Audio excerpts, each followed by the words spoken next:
Olá, pessoal. Começa aqui mais um Especial Saúde, imperdível, como sempre. Toda semana tem uma referência da área médica para trazer informações importantes nesse combate ao coronavírus. E já peço que você se inscreva no canal, dê o seu like, enfim. Precisamos da tua ajuda aqui, do teu apoio, da tua parceria. E o nosso convidado hoje é o Dr. Renato Kifuri, médico pediatra dedicado às imunizações e às doenças infecciosas há mais de 25 anos. O Dr. Renato preside e participa de várias entidades no Brasil e no mundo. E o doutor Renato é também coautor do livro Coleção Febrasgo, Vacinação da Mulher, pela editora Elsevier. Depois ele vai explicar um pouquinho para a gente sobre isso. Tudo bem, doutor Renato? Olha, que honra, que alegria tê-lo aqui para esclarecer um pouquinho mais sobre essa situação do coronavírus, que cada dia é uma novidade, né? Uma novidade, mas a gente tem que ser uma novidade fidedigna. Tudo bem contigo?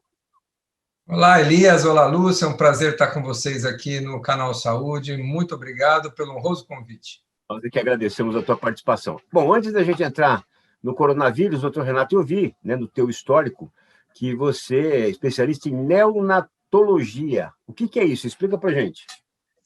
A pediatria, Elias, quando a gente se forma, né, na medicina, nós escolhemos a área e eu fui ser pediatra, né? Logo depois, eu gostava muito já do atendimento das crianças. E na pediatria existe uma sub-área que é a que cuida do neonato, do recém-nascido. Então, essa é uma área que estava em expansão franca algumas décadas atrás, quando eu resolvi fazer, porque aqueles bebês prematuros que permaneciam muito tempo na UTI, eles tinham pouca assistência, pouco equipamento, era um pouco desenvolvida a estrutura de atendimento a esses prematuros, que começavam a sobreviver, prematuros cada vez mais extremos. Então, foi aí que eu me apaixonei pela neonatologia, que é a área da pediatria que estuda os recém-nascidos. Durou 20 anos esse caso de amor, continuo trabalhei 20 anos nessa área, até que as imunizações começaram a entrar na minha vida. A infectologia, as imunizações, e eu fui me dedicando cada vez mais às imunizações, à infectologia. Virei um infectologista pediátrico, então hoje eu tenho duas subespecialidades, a neonatologia e a infectologia, e milito na área de imunizações há mais de 20 anos, na esfera pública e na esfera privada também. Muito bem. Bom, e para a gente ter uma discussão de altíssimo nível, né? A doutora Lúcia Abad está aí também, né? Então, doutora Lúcia. Doutor Renato, muito boa noite. Essa semana nós tivemos aí boas e más notícias, né? Inicialmente falando aí um pouquinho da segunda onda, do aumento expressivo do número de casos e número de óbitos, não só no Brasil, mas no mundo inteiro, né? E alguns classificam como segunda onda e outros como recrudescimento da primeira, né? Sendo que a primeira não terminou ainda, não tinha terminado, e a gente vê esse aumento de número de casos. E, por outro lado, as novidades das vacinas e os resultados bastante satisfatórios, com uma eficácia bastante significativa, acima de 90% da vacina da Pfizer, a vacina de Oxford também mostrou resultados bastante promissores em idosos, né, acima de 95% de eficácia. E eu queria saber de você, por que estamos atravessando esse momento, na sua opinião, de aumento de número de casos? Será que houve um relaxamento por parte da população, uma flexibilização inadequada, ou porque faz parte do ciclo do vírus, né, ter esse tipo de comportamento com essa curva que a gente está vivenciando agora? Olá, Lúcia. Obrigado pela pergunta. Eu acho que esse é um tema ainda que nós estamos conhecendo o comportamento da epidemia em todo o mundo. A Europa foi surpreendida com uma segunda onda, que nas epidemias passadas costumam ser ondas menores do que a primeira.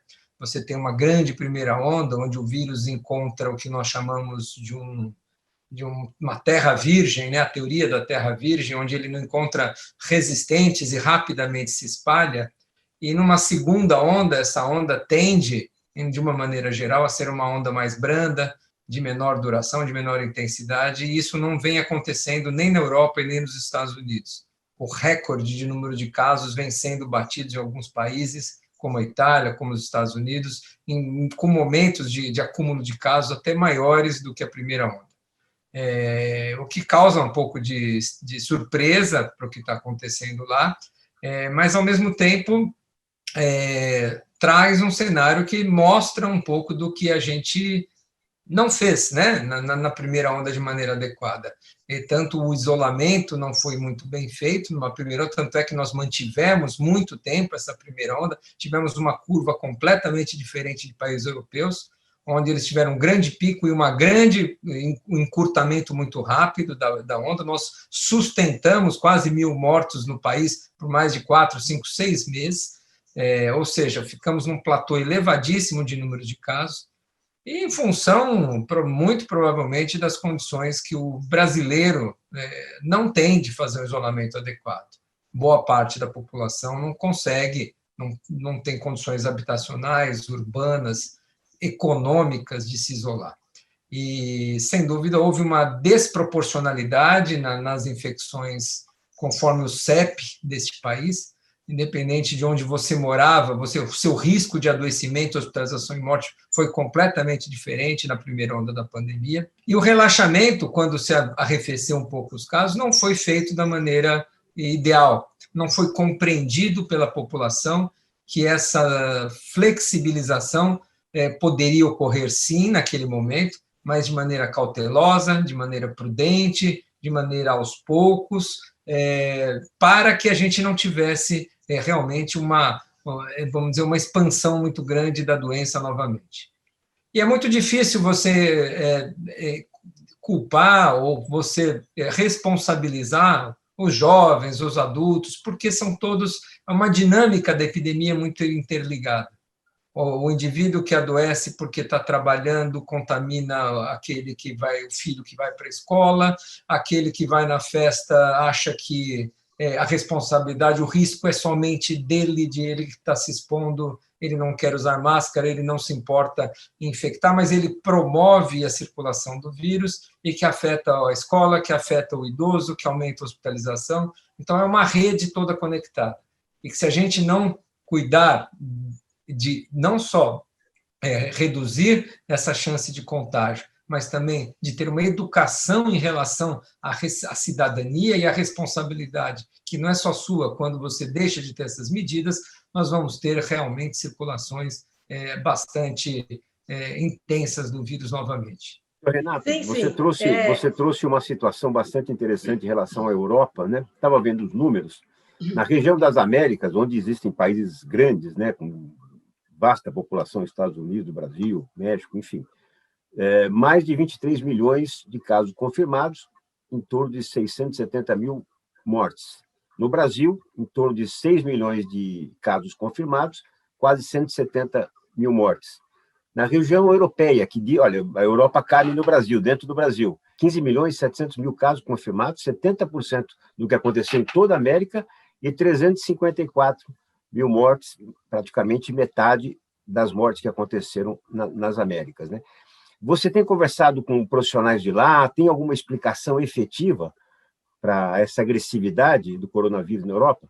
Então, é muito difícil fazermos comparações, Elias. Eu acho que comparar países diferentes, em momentos diferentes, é sempre muito complicado, muito complexo. E a gente vê muitos jornalistas gostando dessa informação. Na Rússia foi tantas mortes, na Coreia foi tanto, mas são tantos fatores que envolvem esses acometimentos, número de testes, quantos fez diagnóstico, subnotificação, quantas mortes nós podemos ter no Brasil que não sabemos que foi por Covid ou não, porque não havia teste suficiente no começo da doença. Então, tem vários fatores que implicam nessas estatísticas e que eu não ousaria comparar países com outros, regiões com outras, porque o comportamento da pandemia é muito individualizado para cada região.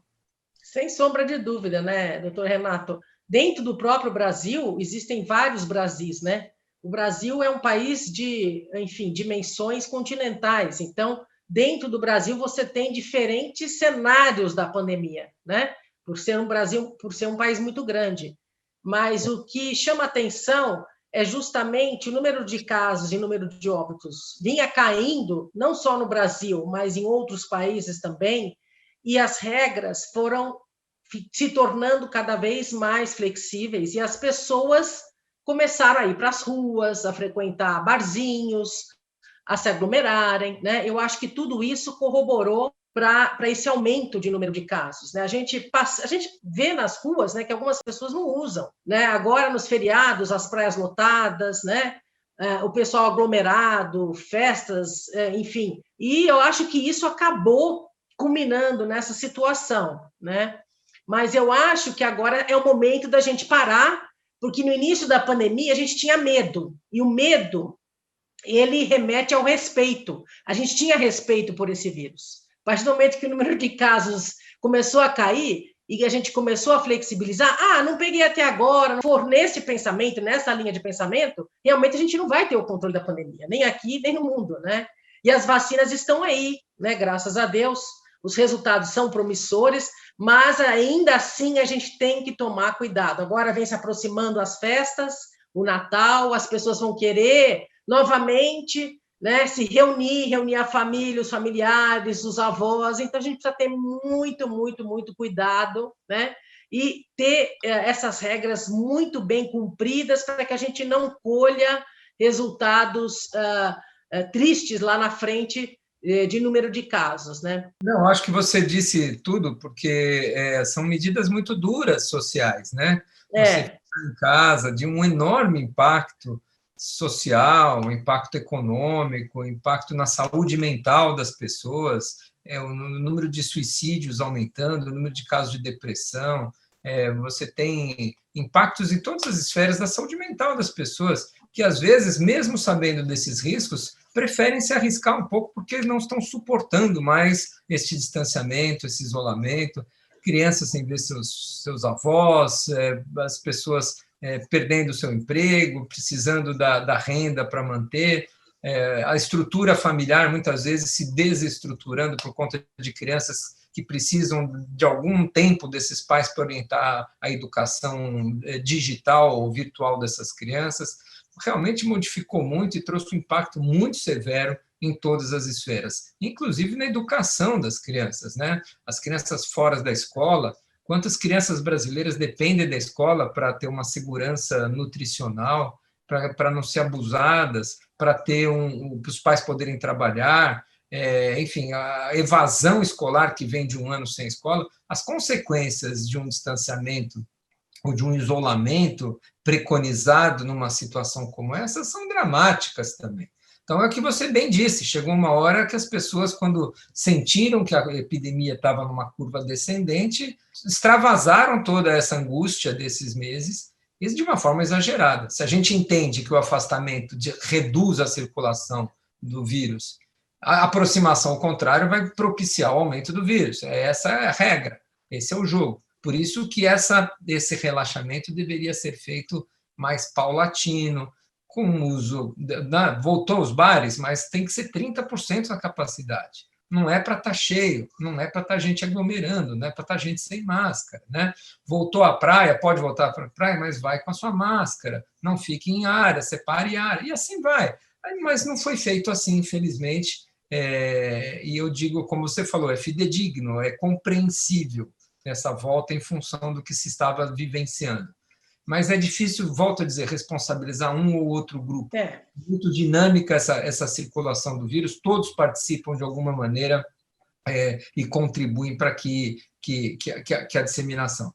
Talvez seja a hora de revermos essa flexibilização, e quando flexibilizávamos, já dizíamos, essa flexibilização deve ser lenta, e ao sinal de aumento de casos, passo para trás, retroceder, voltar. Então, talvez em algumas regiões do país, você disse que nós temos muitas epidemias, eu diria que nós temos centenas de epidemias diferentes no país. O que acontece em Macapá é diferente do que acontece em Manaus, em São Paulo, Rio de Janeiro, e dentro do estado de São Paulo, o que acontece em Campinas, o que acontece em Osasco, o que acontece em Rio Preto é completamente diferente, e mais ainda, dentro de uma megalópole como São Paulo, o que acontece nos Jardins é completamente diferente do que acontece em Sapopemba ou Campo Limpo, por exemplo.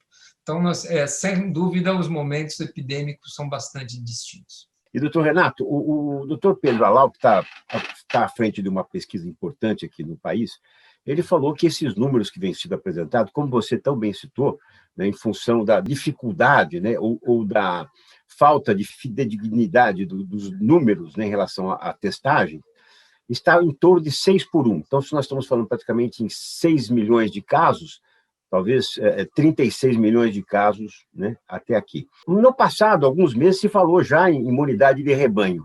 Será que foi prematuro naquele momento? Hoje, nós talvez estejamos chegando mais perto da imunidade de rebanho, talvez essa população esteja aí, né, passando dos 50 milhões de pessoas infectadas, tal, e, efetivamente, o vírus hoje ele vem na mesma intensidade de meses atrás, ou ele está mais fraco ou mais forte hoje? Olha, ele talvez na resposta imune à infecção, talvez seja onde nós encontramos as maiores lacunas do conhecimento em relação à Covid-19. Não sabemos exatamente que papel tem a imunidade desencadeada por anticorpos, a imunidade humoral, que papel tem a imunidade celular.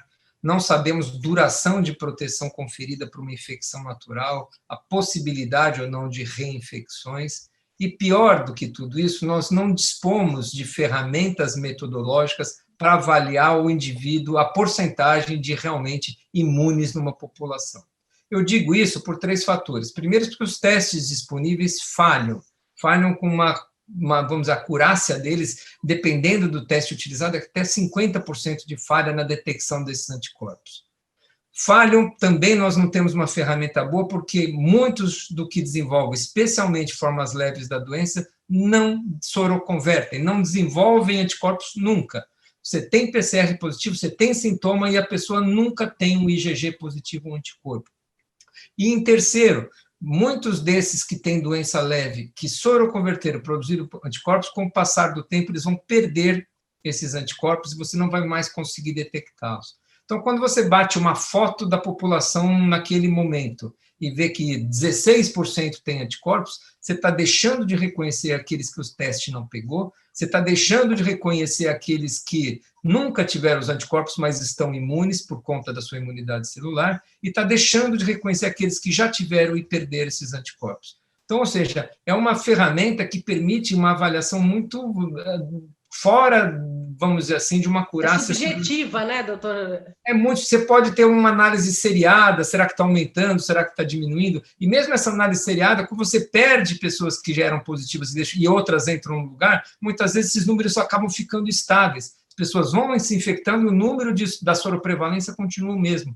Porque você tem gente que está deixando de ter anticorpos detectáveis e outros que estão entrando com anticorpos detectáveis. Então, ou seja, as ferramentas para nós avaliarmos a imunidade populacional são muito ruins. A metodologia de imunidade celular não é comercialmente disponível para você fazer isso na prática. Então, isso nos traz uma insegurança, não só porque a gente não sabe o número de pessoas que precisam estar infectadas para interromper a transmissão do vírus, a tal da imunidade do rebanho. Estima-se pela taxa de reprodutividade do vírus, que seria algo em torno de 60%, mas nós não conhecemos qual é a porcentagem. Só para ter um parâmetro, a H1N1, a pandemia de influenza H1N1 de 2009, foi encerrada na modelagem de estudos com 40%, 44% dos indivíduos infectados. E é um vírus que tem mais ou menos a mesma transmissibilidade, um pouco menos, o que traduziria algo perto de 60%, mesmo que era estimativo. Mas são teóricos e, infelizmente, nós não temos essa ferramenta. E, para complicar mais um pouco, tem a história da reinfecção. Será que esses indivíduos vão poder se reinfectar? Será que esses indivíduos que não produziram anticorpos têm mais chance do que aqueles que produziram? Quem teve doença mais leve vai ter mais infecção mais grave, pode se reinfectar em relação comparado com quem teve doença mais grave? Perguntas sem respostas, que eu deixo para o nosso imunologista aqui da mesa fazer suas considerações também, porque eu tenho mais perguntas do que respostas para você, Elias. Olha, eu também tenho muitas perguntas ainda sem respostas, infelizmente. Eu gostaria de tê-las para poder passar para todo mundo, né? Mas o que você falou é muito certo. As ferramentas diagnósticas que nós dispomos, elas não retratam o real cenário da pandemia, né? E a gente tem que trabalhar com o que a gente tem hoje de técnicas, né? O próprio PCR, muitos resultados podem dar falso positivo, ou seja, a gente não sabe quanto tempo a pessoa demora para eliminar completamente o vírus. A pessoa que pegou Covid-19 é 10 dias, é 15 dias, é 20 dias, porque você continua fazendo PCR depois de meses que a pessoa se curou e ainda continua dando positivo. Ou seja, será que é o vírus mesmo? Ou é um pedaço do vírus que ficou na região da nasofaringe? Né? E existem estudos mostrando isso. Então, pode ser que fiquem resquícios do vírus, mas a pessoa não esteja com a infecção. Será que ela negativa o PCR? Será que aparece dali a 3 meses? Será que é uma nova reinfecção? Isso tem sido assunto de muita discussão, né? Justamente porque a gente não tem essa técnica para detectar a infecção vigente mesmo, né? Porque o PCR ele dá essa margem de erro de dar um resultado positivo e, na realidade, é só um pedaço do vírus que está sendo ali evidenciado. A sorologia, como você mesmo abordou, também é um fator crítico, porque muitos pacientes conseguem produzir anticorpos depois da infecção e depois da cura, só que esses anticorpos ficam muito pouco tempo na circulação, de 1 a 2 meses eles já desaparecem, então também não é um marcador de cura da doença, né? A única coisa que é boa, né, que graças a Deus isso foi publicado várias vezes por vários grupos de cientistas no mundo, mostrando que a resposta mediada por linfócitos T é uma resposta imune robusta e ela confere proteção. E é essa resposta de linfócitos T que vai determinar a imunidade do indivíduo. E como você mesmo falou, nós não temos técnica para medir essa imunidade celular. Temos, sim, em laboratórios de pesquisa, né? Mas em laboratórios comuns, como prática de rotina, nós não temos. Então, avaliar hoje um paciente com Covid-19 é bastante complicado. E, ainda mais, verificar esses casos de reinfecção. A gente sabe que, se existissem, no meu entendimento, o número de casos seriam muito superiores aos encontrados hoje, né? Mas são muito poucos, né? Então, eu acho que ainda a gente está aprendendo muito com a doença, né? Ainda vamos descobrir mais coisas, mas estamos aí diante de muitos desafios. E como você mesmo falou, já vencemos muitos obstáculos e temos aí as boas novas das vacinas, né? Hoje mesmo chegou a Coronavac, né? Então, quando você acha que a gente vai conseguir iniciar esse procedimento de imunização? Olha, Lúcio, eu acho que a gente precisa, para quem nos ouve e não está tão familiarizado com esses termos, separar um pouquinho, ou classificar um pouco o que é eficácia, o que é resposta imune, né? Porque dados de eficácia, ou seja, a vacina funciona na prática, nós não temos nenhum ainda com a Coronavac, nós temos anúncio da vacina da Pfizer, da Moderna e da vacina russa do Instituto Gamaleya, de que a vacina foi eficaz nos estudos de fase 3 acima de 90%. Então, ainda não sei a gente lembrar que nós, há 8, 9 meses atrás, nós estávamos sequenciando o genoma do coronavírus. E nós hoje temos, depois de 10 meses desse sequenciamento, que foi em janeiro, nós estamos em novembro, 11 vacinas na reta final de desenvolvimento, na sua fase 3. Então, as vacinas passam por estudos pré-clínicos em modelos animais em laboratórios. Depois que elas já foram estudadas, avaliada sua segurança, elas passam para estudos em seres humanos, aí tem as fases 1, 2 e 3, e é nesta fase 3 que elas vão se demonstrar se são eficazes ou não. Então, temos, em 10 meses, 11 vacinas chegando nessa última fase de pré-licenciamento. E nessa fase, porque elas já passaram nas fases anteriores 1 e 2, demonstraram que são seguras, demonstraram que despertam resposta imune, ou seja, são imunogênicas, e agora não basta ela despertar anticorpos, não basta ela ser segura, ela tem que proteger os indivíduos. Então, essa fase é a mais demorada, onde nós vamos acompanhar as dezenas de milhares de voluntários incluídos em cada estudo e acompanharmos, ver se quem tomou o placebo tem mais doença de quem tomou a vacina, ou seja, essa vacina protegeu. Renato, a metodologia utilizada na Coronavac, alguns médicos vêm defendendo isso, que ela está mais perto, mais próxima do histórico brasileiro com vacinas, com produção de vacinas. Você concorda? É isso mesmo? Existe alguma outra vacina que também vem nessa linha, né, dentro do histórico brasileiro de vacinas? Olha, das 4 plataformas de vacinas distintas que a gente vê entre essas 11 vacinas que estão chegando na fase 3, 2 delas são plataformas já consagradas de uso há muito tempo, que são as vacinas com o próprio vírus, O vírus inativado, você cultiva o vírus, mata o vírus inativo e faz a vacina com o vírus morto. Assim a gente faz a vacina de pólio, assim a gente faz a vacina de antirrábica, assim a gente faz a vacina de hepatite A. Tem aí muitas vacinas que a gente utiliza essa tecnologia. E outras vacinas da velha escola da vacinologia é aquela que você inativa o vírus, mata o vírus e pega fragmentos deles. Né? Então, vacinas que nós chamamos de subunitárias, proteicas. Então, a gente faz assim a vacina da gripe, a gente faz assim com a vacina da coqueluche celular, a vacina do HPV, são vacinas que são proteicas de subunidade. Esse tipo de metodologia ou de plataforma de desenvolvimento são consagradas, muitos laboratórios do mundo produzem, inclusive no Brasil, Biomanguinhos, Butantan, são vacinas que a gente faz há décadas com essa tecnologia. E tem duas outras tecnologias, uma genética, que utiliza o RNA mensageiro, e outra que usa vetor viral, pega um outro vírus, geralmente um vírus do resfriado, adenovírus, e insere um pedaço do coronavírus, que são vacinas absolutamente novas. Nós não temos nenhuma vacina hoje licenciada no mundo de uso comercial com vetores virais ou com vacinas genéticas. Então, essas são duas grandes novidades, que experiências práticas nós não temos. Mas os estudos até agora, com as duas vacinas da velha escola ou com as duas novas, são muito bons e apontam para uma resposta imune muito boa. De novo, estamos aguardando a fase 3, que é a eficácia.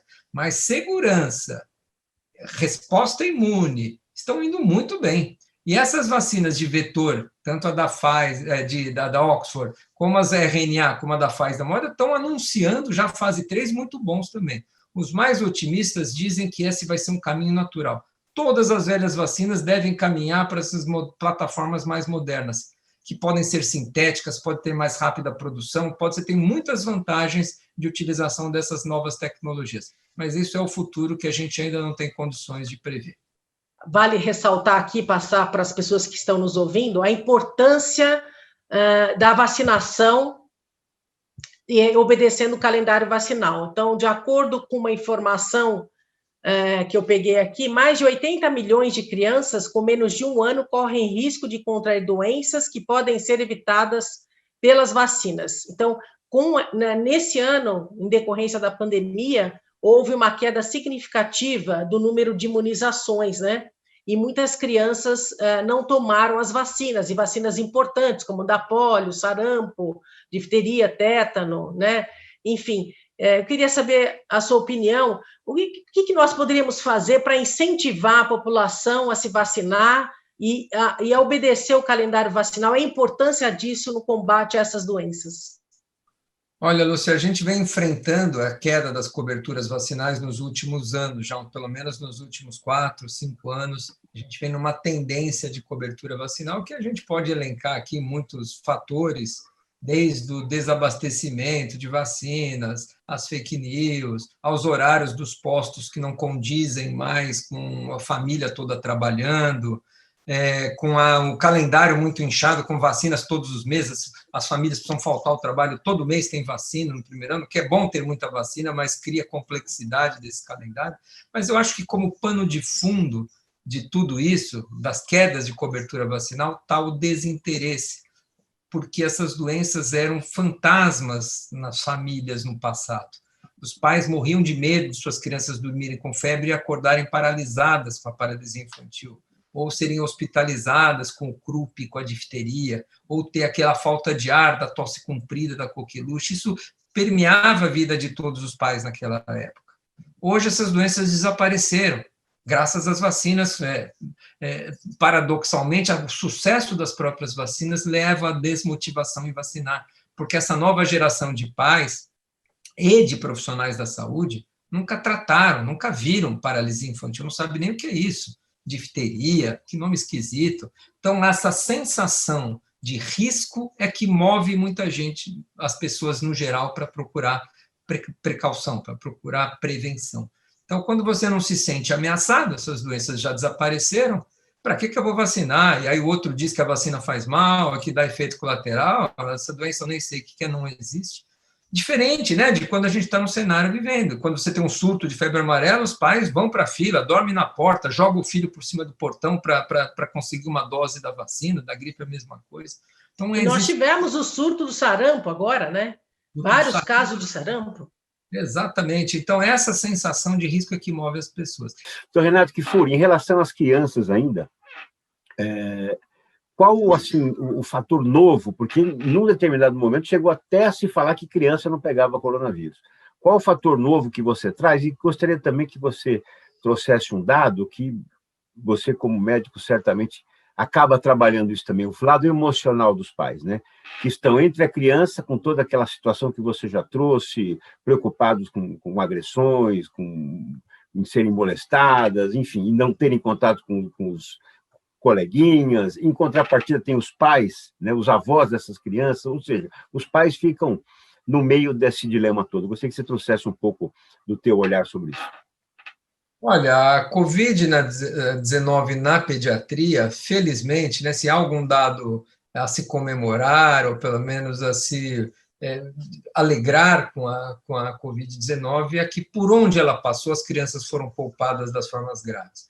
Representam menos de 1% das internações, 0,5% dos óbitos. São raros os casos graves que a gente vê na pediatria, especialmente nos menores de 10 anos de idade.